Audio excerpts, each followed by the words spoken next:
Alright guys, so this is the second video of the series in Tony Robbins' book, Money Master the Game, right? So in the first video, part of the series, I told you I'm going to read the whole book and go through it chapter by chapter, telling you the actionable steps you can implement today to improve your personal finance and get to your financial freedom, right? So I've just discovered that every step has 4 chapters. So basically the book is divided into 7 sections, and every section have like 4 chapters, and every section is basically one of the 7 simple steps to financial freedom. So 7 steps that take you to financial freedom. Every step has like 4 chapters, and every chapter is like 80 to 100 pages. So I thought there's no point of reading a chapter a day and giving you very detailed information that might just increase the overall complexity and just overwhelms you. So I decided to actually read every section about 80 to 100 pages a day and give you the main actionable steps from each step, right? The 7 steps, 7 days, each step. Every day I'm going to tell you talk about what the step that I read, basically, okay? So today I finished reading the first step, right? The first step. And it goes back to which is a continuation of my first video. Start the journey here, start investing, and I took a lot of important stuff, a lot of like amazing information I got from it. And most important things I've written it on this board, and some things I'm going to talk about here and there, right? So first he talks about importance of compound interest. He gives you an example in this book, and he says if you invest $2, and let's say theoretically, that these $2 that you're able to double your investment every year on these $2, how much you will be making in 20 years time. So $2 next year you're going to be making $4, and then 8, and then 16, 32, 64, so on and so forth. In 20 years time, how much you will be making from that $2 investment if you're able to double it every year? Take a guess. I'll give you 1, 2, 3, 4, 5 seconds. Did you have a guess? Did you take it? Right. You'll be making $1 million, right? $1 million in 20 years. If you double your amount, obviously it's hypothetical. You can't. There is no such investment that will double your money every year, 100% interest. I mean, that's not achievable. It might be, but with a huge risk. But take that $1 million every year. Now let's apply a tax on that. Now, if you have a tax on that money, let's say the normal tax, I don't know, 33%. If there is 33% tax on that money, every year there's 33% tax reduction that's going out of out of the $2, and basically instead of doubling your amount, there's a 33% that's being reduced or deducted from that amount. What will happen to your investment in 20 years time? Well, if you actually do the maths, it will average, it will total up to $28,000. That's what he said in his book. In 20 years time, from $1 million to $28,000, and that's all because you've only applied a 33% tax reduction every year, and that's what tax does to your compound interest. It just kills it, right? So taxes and fees. Talks about 2 things: taxes and fees. Fees from like hedge funds that might seem very small, but they compound every year, and they rob you away from like the fortunes you can make in 20 years time or 10 years time, right? Because that can compound to ton of money, but because there's a compound interest, a compound deduction of taxes and fees, it just kills your compound interest, right? So he says the number 1 enemy to compound interest is taxes and fees, and he then talks about how in later chapters he talks about how to reduce taxes like the top investors do, like the Warren Buffetts and the Ray Dalios and so on and so forth. So we'll get back into that point, but just to give you an introduction and tell you, listen, taxes and fees are the number 1 enemy to your compound interest, and compound interest is very, very powerful. He gives also other examples of some guys who made millions of dollars by just investing money, just putting a certain amount of money aside and investing it every year, right? There's many examples. I'm not going to go through each example. You probably have to read the book and that chapter specifically to get to that examples. So, actionable steps, what you should do, what he says, what he emphasizes that you should do right now to start your money-making journey, to start becoming an investor, to start becoming an owner and not a consumer, okay? First step, set aside 10% to 20% of your monthly income. This is very, very important. You have to set aside 10 to 20% of your monthly income in a separate saving or retiring account. This money will grow and work for you, right? This is This is basically a way that you're paying yourself, 10 to 20%, right? Take this money every month from your income, right? Take it from your income and put it into that retirement saving account where you're going to see this money flourish and go for you every single year. You don't touch this money, you don't play around with this money. It doesn't matter if you have a financial crisis, it doesn't matter if you have to pay your bills, you'll find a way to do it. You don't touch that money. That money just goes away, you don't even notice it.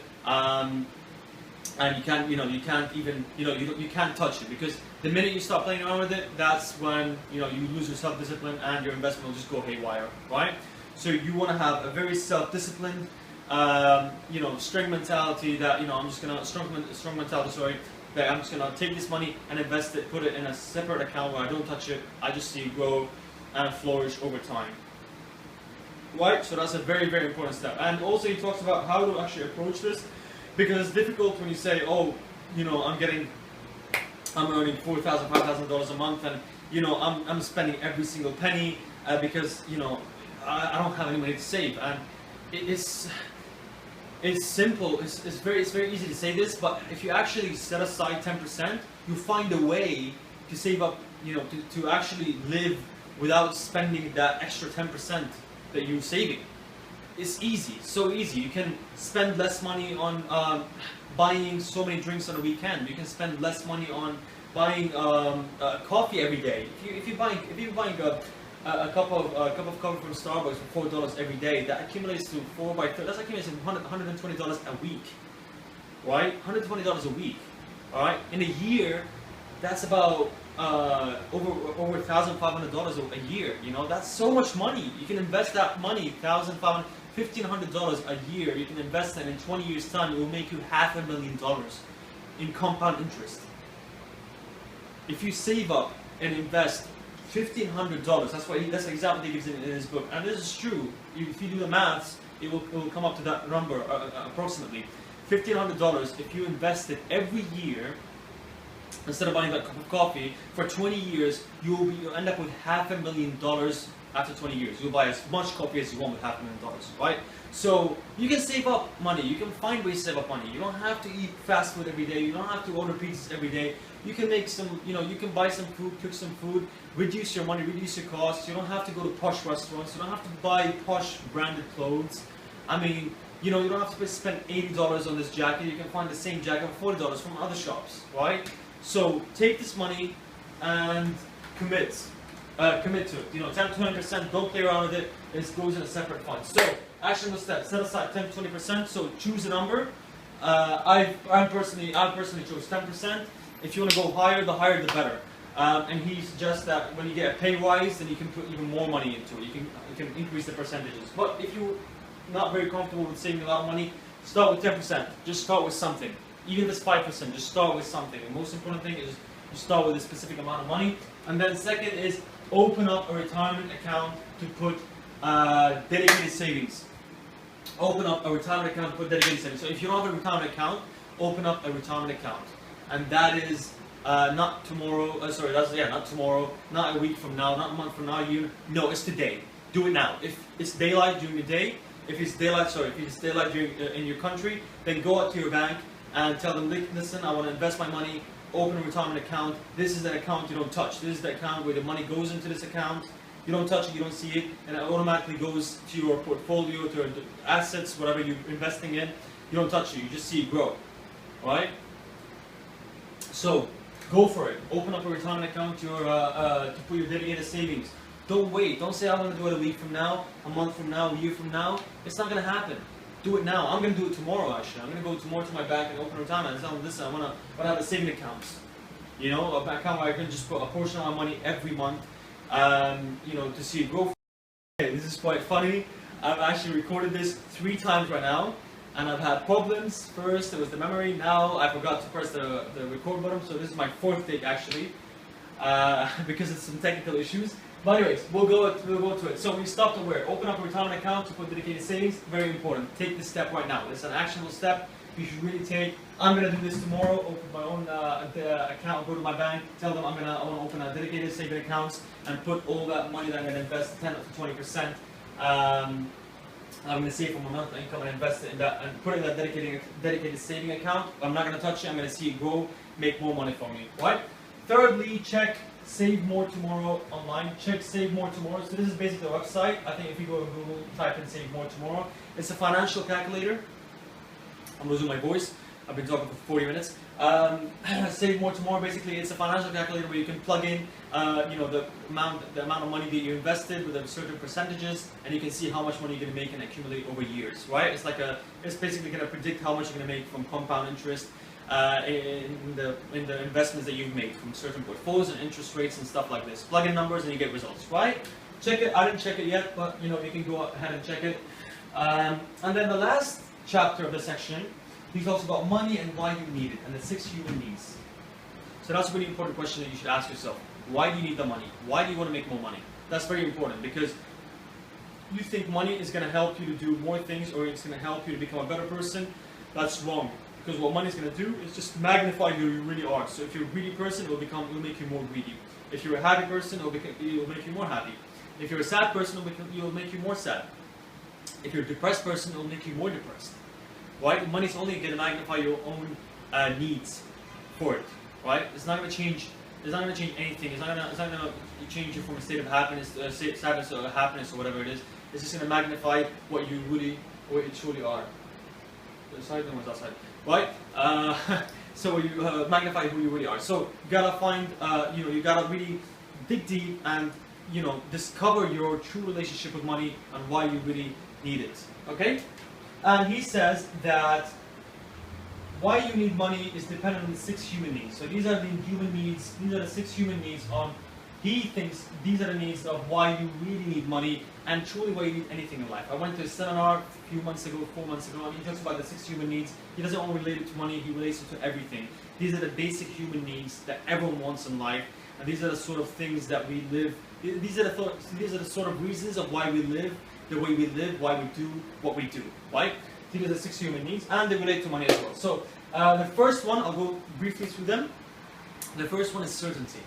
We want certainty so bad. We love certainty. We want to know everything. We want to be secure. We want to know how much money we're going to get in a month from now. We want to know if we're going to feed our kids. We want to know if we can buy a house for your family. We want to know this. We want certainty. We want to know everything, and that gives us sort of a peace of mind. Actually, it doesn't give us peace of mind, but it could counterintuitive if it doesn't. But yeah, we crave that certainty. A lot of people actually are stuck in their jobs, stuck in their relationships, and they want to get out, but they don't want to get out because they feel very secure and they're afraid of the future. They're afraid of uncertainty. What happens if they quit their job and open their business? What if they don't make money? What if their business fails? What if this? What if that? They can't stand that uncertainty, so they're kind of stuck in their boring, lives every day, and they don't want to get out because of that certainty, that need for certainty. The second one is uncertainty. When you have so much certainty in your life becomes boring. Life becomes boring. If you know everything, if you can predict everything, what's going to happen a year from now, a month from now, life becomes so boring. You want some diversity in your life, right? So your second human need is uncertainty. Uncertainty, we also want diversity. We want novel ideas. In marketing, it's actually a very effective tool in marketing is to actually always be novel pronunciation. I don't know how to pronounce this word. Novel in your ideas. To always be inventive, to always create new things and surprise people. People love to be surprised, right? So that's the second human need is uncertainty. Third one, it goes, which one? Third one is the one that really you have to be careful of, and that's significance, right? And this is the human need that has a dysfunctional relationship with money. Some people have this human need as their main basic human need, and they need the money because of this, of significance. Why do you need the money? Do you want to buy a new car? Do you want to buy a new luxury car, a Lamborghini? Do you want to buy a branded clothes, Louis Vuittons? Do you want to buy Gucci bags? Do you want to buy a new house to show it to your family, to your friends, to your cousins, to your relatives? Do you want to buy? Do you want to go to a club and buy a $10,000 bottle of champagne, right? What do you want the money for? Do you want to feel special? That's the thing. That's the third human need. Significance is the feeling of why we want to be special, right? We want to do something. It can be for a good cause, for a bad cause. It can be just showing off, and it's not a bad cause, showing off, but it's very dysfunctional when you come from that sort of frame of mind that you need the money for it to show off, because it's never going to be enough. You need a ton of money, because when you have 10 million, you're gonna buy a new a Bugatti. When you buy a Bugatti, you have 20 million. Now you buy a jet. When you have 30 million, now you buy a freaking mansion. And it's never ending. You always want more and more and more, and feel more significant and more important, and feel more special. It's never gonna end. So you have to really assess that relationship of money with significance. If you really want the money to feel significant, to feel special, that's a dysfunctional relationship. So look out for that one. And the fourth human need he talks about is connection and love. And it's funny, that's the only one you can't buy money with. You can't. They always say it. You can't buy love with money, right? and it's. But I'll talk about it in general. Connection and love. We all want to be. We all want connection. We all want to be loved. We all want to share our experience with others. He gives an example. A really true example actually is that when you get a new car, when you get a new job, when you get a pay rise, what's the first thing you do? You call your parents, you call your friends, your girlfriend, your wife, your kids. You want to share your experience with someone, and that's our our need for connection, our need for love, to just share experiences with others, right? So that's the fourth human need. The last two needs are the spiritual needs, right? These are the needs of the spirit, and these two are growth and contribution, right? And if you really want to achieve more in life, become a bigger and better version of yourself, these are the needs that will really give you true fulfillment. And first one is growth. Growth is, we all want to grow. We all want to become a better version of ourselves. We all want to get out of our comfort zone and create new things and learn new skills. Grow our business. There's a famous saying in business: if you're not growing your business, if it's not progressing, it's regressing. If you're not growing it, it's dying. So if we're not growing, we're dying, right? So we always want to grow, and that's the main reason where people have a problem with this, is because people who are stuck in their job for 10 years doing the same exact task every single day, they get bored, they get depressed, and they get desperate with time. Why? Because they know they can do better. They know they can quit their job and get a new job, or open their own business. They know they can learn a new skill. They know they can learn and do more things in their life than do the same exact task for every day. But they don't want to quit because of their need for certainty. The first one, they can't. They want to feel secure. They can't deal with the future being uncertain. They can't deal with the possibility that your first business might fail, that you won't have money to pay the bills. They can't deal with that uncertainty. They want to feel secure, so they have this contradicting needs. They want to grow on one point, but they want to feel certain on the other point, and that creates that inner conflicts.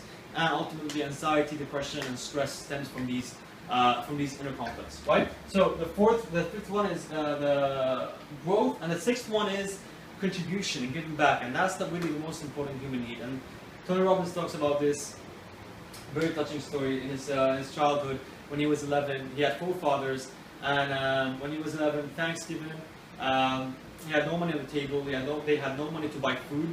His father didn't have any money to buy food, to actually eat on Thanksgiving or Christmas.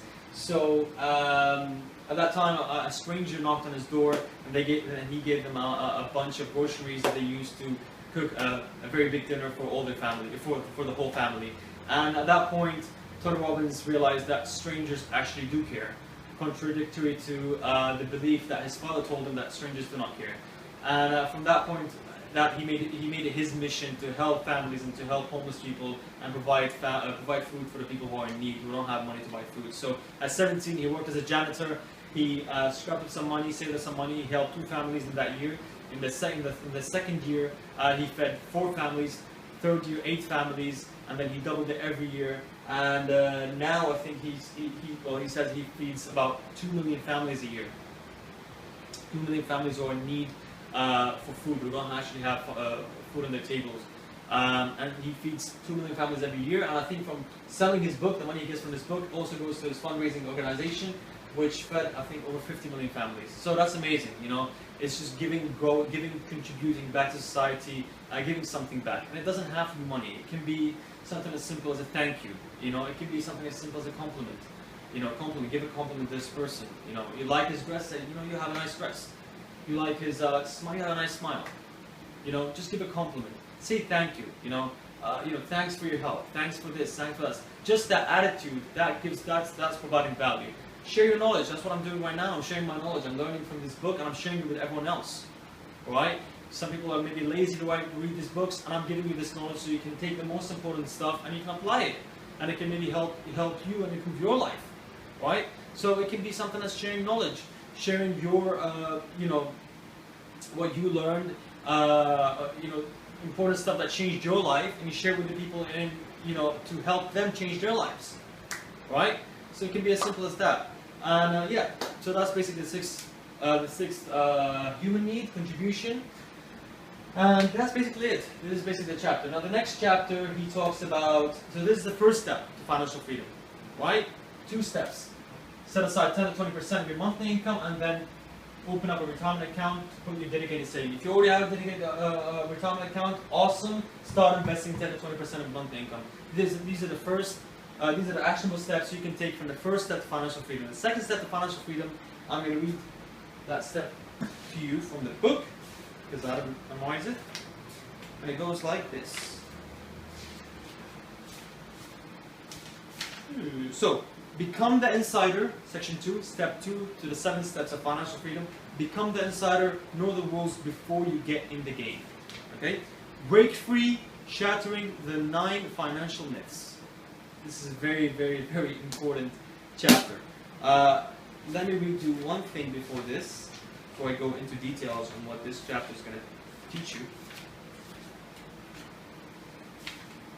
Here we go.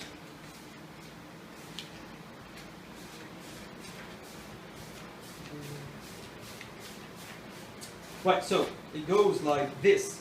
When a man with money meets a man with experience, the man with the experience ends up with the money. And the man with the money ends up with the experience. I'll read it again. Listen. When a man with money meets a man with experience, the man with the experience ends up with the money. And the man with the money ends up with the experience. Okay? Now, whenever you learn a new skill in life, whatever it is, learning a new language, learning a new sport, you're going to make mistakes. The first year is going to be mistakes, trial and error. You're going to learn from your mistakes and perfect your method until you get better and better at it, right? Same thing happens in investing. And when you invest, and when you start investing and getting into the world of investment, what's going to happen is you're going to make mistakes. And when you make mistakes, you're going to lose money. That mistake's going to cost you money. But what's going to happen when you lose that money? You're going to gain experience, because now you know that you shouldn't be investing in that stock, or you should diversify your portfolio, you should invest in that way, or that index fund is not right, or this is not right, or this and this and that. So you learn from your mistakes that you do. But what happens at the cost of learning of these mistakes, that costs you money. That money obviously goes to someone who's more experienced. Alright? That man with experience gets your money, and you're left with experience, which is great, because now you know what to do and what not to do. But why do you want to go through that steps? Why do you want to go through that year of losing money, of not making any money, and just being depressed that you lose all the money that you invest in? Why?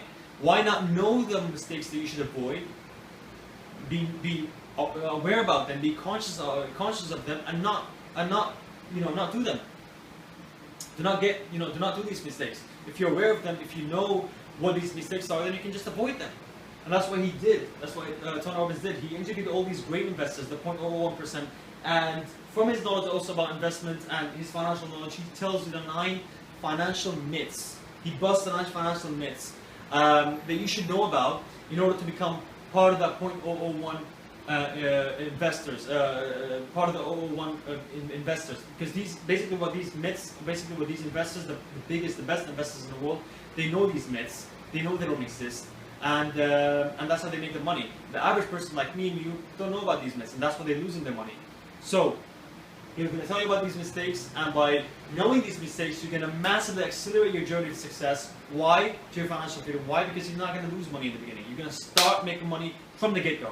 Right? So tune in and listen to my next video of the series of these 9 financial myths. I'm going to write them down on the board and explain them more in details. The chapter is quite long. It's like 120 pages. The section is about 120 pages. And I'll read through it tomorrow, quite fast, hopefully, and write them on the board for you, and talk about them more. And I'm going to create a video every day. I'm going to create, read every day a chapter. 7 steps. Every day is going to be 1 step for 7 days. That's a week, and go through it really fast and write all these actionable steps so you can apply it every day and take action to become financially free. That's what you want to get. You want to make money work for you, right? So that's about it. Share the video if you found it helpful. Like, subscribe to my channel, and stay tuned about the next video of the series. And that's it for today. And also happy Christmas, and also Merry Christmas. And I'll see you in the next video of the series.